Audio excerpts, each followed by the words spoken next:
What up? I'm just a riding and a guiding. Alright, you can see that. I picked up a 05 3500.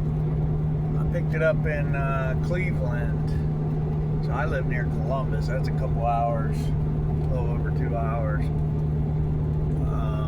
I got it for 500 bucks. So it was sitting for 3 years. I didn't ask too much. He said the engine run rough. When I got there, I seen there ain't no gas cap on it. Of course it's gonna run rough. Surprised it's even running. He said the trans is good and all that. It's got a 6.0, but it's got the 1-ton rear end with airbags. The frame is a little, questionable, but it's not got holes and cracks, just flaky, which I'm pretty surprised. The body seemed pretty solid.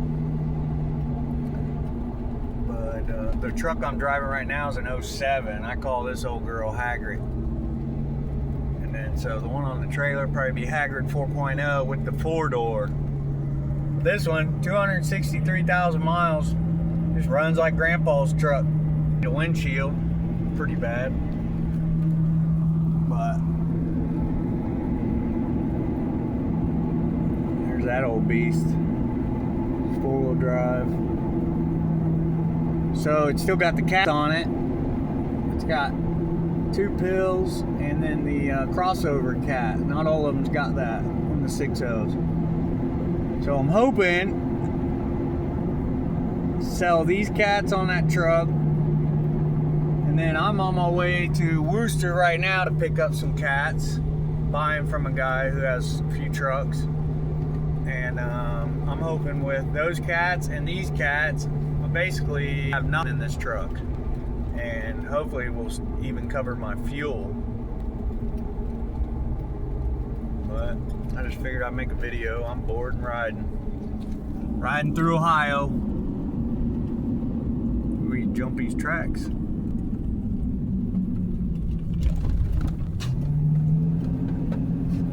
Getting chased by a Duramax. I need to work on my Duramax hopefully this week. Probably gonna have to do the injectors. I got a fuel pressure regulator I'm gonna try first. New map sensor. Put new lines.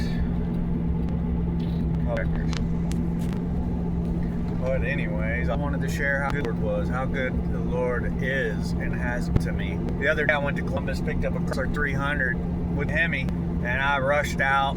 It was late at night. They only wanted 300 bucks for it. Said it had a radiator and the starter was bad. So it had the converter on it in case scenario junk it out. So earlier that day I painted a house and I had to rent a 34-foot lift, and the lift called, or it was a pull behind, called for a 2 ball. Yeah, my trailer calls for a 2 and 16. So I hooked my trailer up, rushed to Columbus, flying through downtown Columbus on the highway, load the car up. Soon as I get on the highway, I hear it clunking, and I'm thinking, what could that be? What could that be? Everything's hooked up, and then it hit me, and I was praying to the Lord, help me get off the road. Man, I could have lost that whole trailer, but I believe He brought it to my attention and helped me off the road. Everything. Simple mistake that, man, I could kill somebody, could kill myself, or cause a lot of damage. But I'm very familiar with how the Lord works in life, because He's done it numerous times. I can't count how many times saved a life. I used to on drugs. Now I've been for years, but I wrecked through front yards. I put my kid's grandma through the windshield, wrecking, drinking, and driving. She's okay, but now we're able to laugh and talk about that. But still, she has a scar on her head. God saved her life, saved my life. One time I wrecked my Camaro through 2 front yards at 110 mile an hour, spun out 3 times. The only thing I believe that saved me, my mom was praying for me right in that very moment, because I talked to her the next day and let her know that I lost control of my car. She asked me what time, and I said it was like 3 in the morning. She said, yeah, that's what time I woke up out of a dead sleep and was praying for you. So if you ain't living for the Lord, how you gonna know to pray for your kids? How you gonna know which kid to pray for, and how you gonna know when? Because me, I probably would have woke up in the middle of the night like, man, what the heck, I'm ready to go back to bed.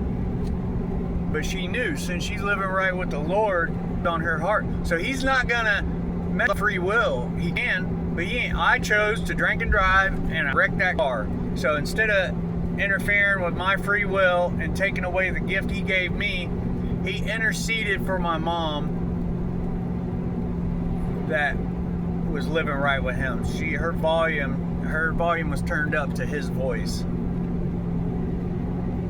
If you ain't praying for your children, then who is? Everybody says they believe in God. Not everybody, but when life gets real and it's a near-death experience or cancer or crash or something crazy, people crying to the Lord.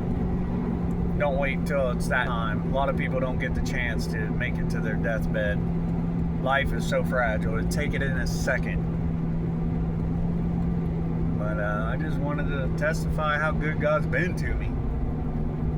And I'm going to keep testifying. I'm going to live every day as a living sacrifice. I'm so thankful. Every breath I take, I didn't deserve it.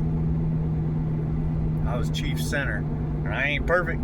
I still sin, but I try hard not to. But the biggest tip you can get, the biggest advice is don't leave this world without Jesus Christ. And definitely be a leader for your children. Hey, look at that Infinity. That's the one I seen on Marketplace. Uh-oh. We're gonna ramp the tracks.